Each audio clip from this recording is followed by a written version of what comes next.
Hi, I am Gail of at Gail Sews and at Jewel by Gail on TikTok. I made this bag the scrunchie bag for Independence Day, Jamaica's Independence Day. Our colors are black, green, and yellow. And so I had this fabric from Joanns and I decided to make it into a scrunchie bag. Now I have gotten a request to make a tutorial of how I made this bag, and so I am working on that at the moment.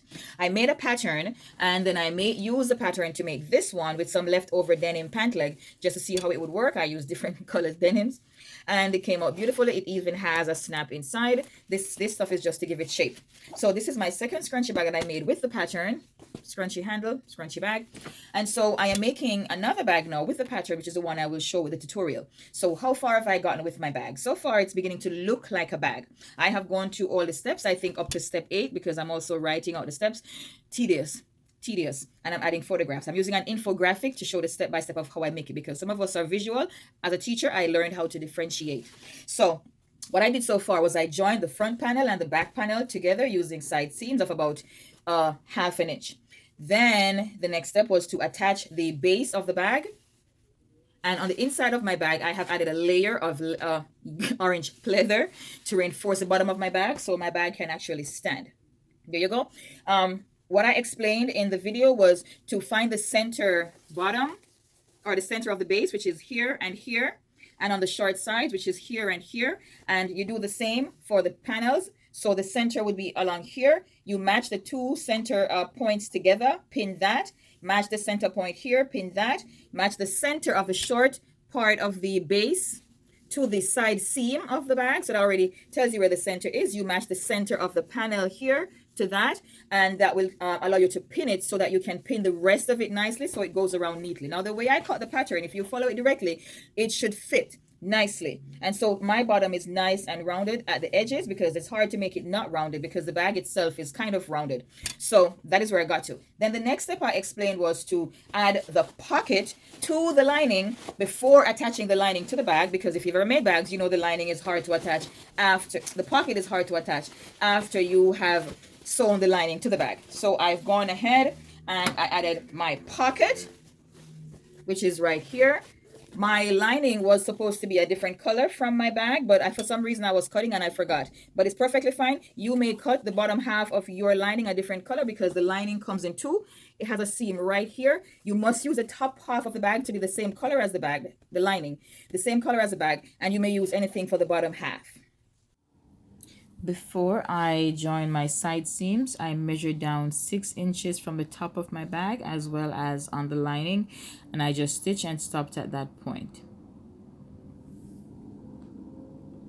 And then here I am finding the center point of both my base and the side of my bag. So this is my base. I folded it in half and I found the center point there, and I lined that up with the center point of the bag. I attached it and pinned it, and so here I am sewing in my base of my bag.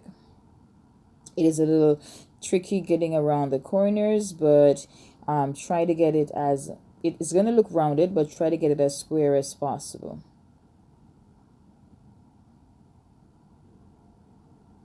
And then just trim off the excess when you're done. I found it easier to stitch along the long sides first to connect there, and then I try to fit the rest from the short side. Wherever I had some excess, I just trimmed that off.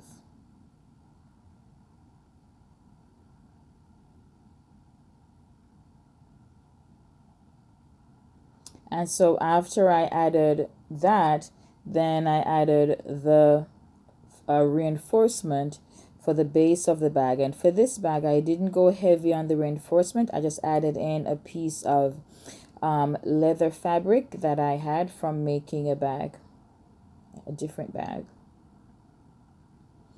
So here I am adding the reinforcement to the base, and I'm going around the corner. It's a little tricky to turn, but I try to get it as square as I could.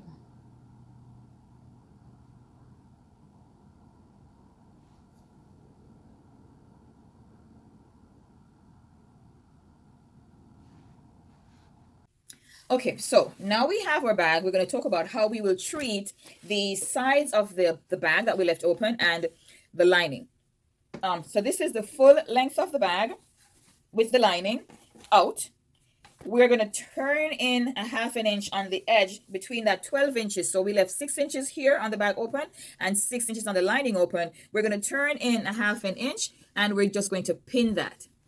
We're not going to stitch it just yet because we have to join the sides of our lining first before we can stitch all the way, because we need to be able to access this little 6-inch mark right here to give it a back tack. Or I've pinned my sides right here, the 12 inches. I've pinned them on both sides. Now, it's about to get a little more tricky. So my bag is on the wrong side right now. And these are the sides of my lining and the sides of my bag is in here. I've already turned in my half an inch that I'm going to be stitching. So here's what we're going to do after we are done stitching the side of the lining minus those 6 inches. I will be doing that later, but since I have the video running, I'm just going to explain because the infographic might sound a little tricky. This is across the top of my bag where my lining meets my bag. Right here, we're going to be measuring an inch. Oh, I'm off camera. We're going to be measuring an inch and a half from the top of where the lining meets the bag. So that seam right there, inch and a half down. And we need that same inch and a half on the lining. Of course, from here, this inch and a half point, we're going to close the side of the bag. Well, not the side of the whole bag, the side of one panel of the bag to one panel of the lining. Okay, so now we have connected the sides of the lining. Now we're going to close the side of the lining and the bag. So this is our bag and this is our lining half. This is the full length. We are going to take the top of the bag where the lining meets the bag, rather, that top seam up here. We are going to measure down an inch and a half from here to here. Mine is already measured on the lining and I will now measure it on the bag. So 1 inch and a half, and because I'm accustomed to it, I can eyeball an inch and a half. It's not on camera. And I'm going to measure the same inch and a half on the other side of the top seam. This is the opening of the bag right here, inch and a half here. Then we're going to stitch from, we're going to get the lining inside of the bag.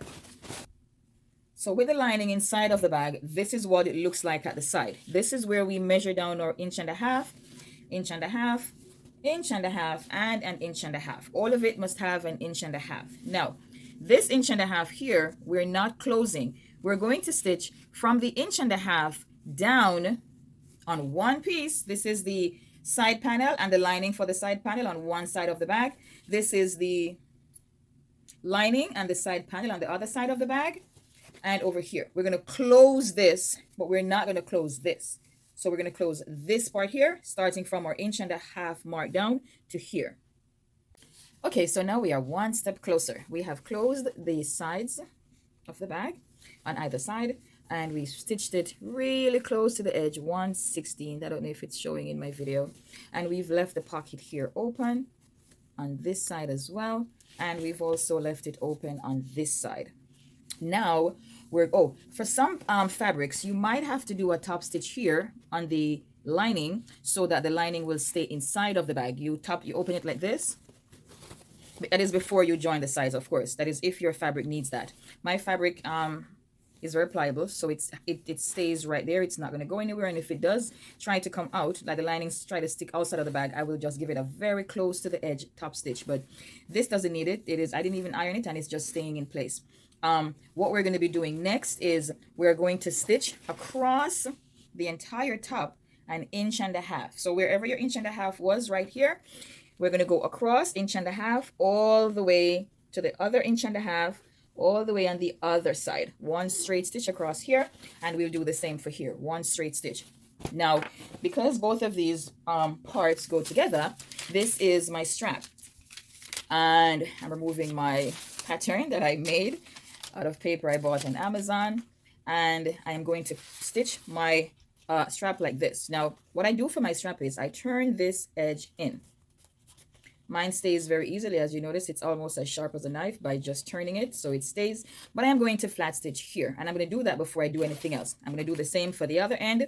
This end has the selvage. It wouldn't really need it, but I'm going to stitch it anyway, and I'm going to stitch across here. When I'm done with these two, I do the other two edges, and then I am going to turn this in about 1/4 of an inch. It doesn't need to be that big because you don't want it to be like clunky. And I'm going to do the same on this side. I'm going to turn the edge in, and I'm doing it all along here.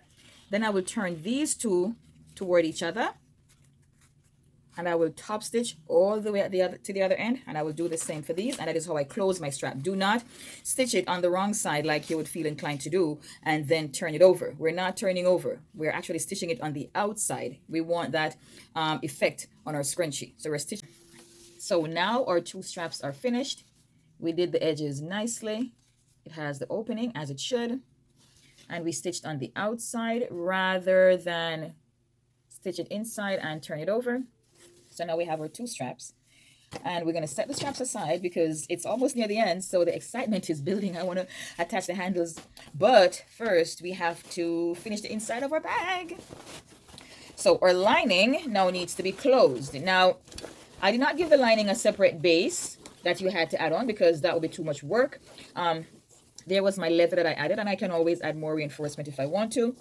But I'm going to close my lining so there will be no more reinforcement. So the lining is made bigger than the actual bag, because the lining will be closing in the middle like this, and then we're going to stitch across the corner here to shape it like the bottom of the bag. See, end up with the lining like this.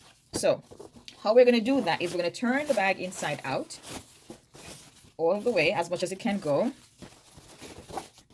and we're going to stitch across the bottom of the lining. Once we've turned our bag inside out, we're going to stitch across the bottom of the lining. We're not going to go all the way. We're going to leave a small opening in the corner or in the middle. It doesn't really matter where you leave an opening. You just need to have a space where you can push your hand through and pull your bag out of it. So make it as big as you want to. When you're done turning the bag over on the right side, you can use a hand stitch to close it, or you can even machine stitch it with one of these what do you call it, concealed hem, I think it's called, but I'll show you that in the. And then we're going to miter the corner so that it creates a corner like this, so it sits nice in the bottom of our bag. Okay, so now I have stitched the bottom of the lining of my bag, and I have left my opening where I will use to pull the bag inside out. While I was sewing it, I realized it's better to leave the opening toward the center because we're going to cut the corner off here to miter it, and we don't want our opening too close to the edge.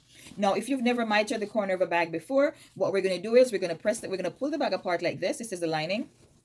We're going to open it into the corner. We're going to feel to make sure that we're lining up this seam with the seam on this side here. You can feel it through the bag. There are other ways to do it, but for me, this is just a fast, easy way. And there we have the corner made in the form of a triangle. Then from the corner where the stitch is, my stitch is like here, there's a thread. I'm going to measure along here 2.5 inches, 2 1/4, 2.5. And on the next side, I'm going to do the same. And so I did that. And so now I have drawn a line across here to connect them. Then I'm going to stitch along this line, and I'm going to cut off this excess here, or leave it. It doesn't matter. It's inside of the bottom of my bag. So I would just personally leave it. It doesn't matter. But when we're done, it will form a shape like this in the bottom of the lining, and that will allow the bottom of the bag to sit nicely. So I'm going to do that. Okay, so now I have stitched it. It is not going anywhere. And so I'm left with my corner looking like this when I fold it in. Now I'm just going to leave the excess. Most people just cut off here, and then it looks like this in the corner. I'm going to leave it, and I'm now going to pull the outside of my bag through that opening I left in the bottom. So actually, before I turn my bag over, okay, I was about to turn my bag inside out, but then I remembered there is something else I did on my other bag to help reinforce the lining. So right across the bottom where my bag is now nicely squared, I hold my two mitered ends, I pull them apart, and that shows me the point from this point where I measured my 2.5 to the other side where I measured my 2.5. I pinch them together, and I find the natural line here, and I'm going to stitch along this line to help complete the square in the bottom of my bag. So this is my lining, and here's where I mitered, and I'm going to stitch right along here, and it will form a nice square. What I would also do if my bag needed more reinforcement, I would also add some reinforcement to the bottom of the lining. That's an option. So now that I have stitched the edge, this is what we have right here. Just a tiny, less than 1/16 to give my lining some shape. So this is what my lining looks like now. It's nicely squared, and I'm going to tuck it inside out.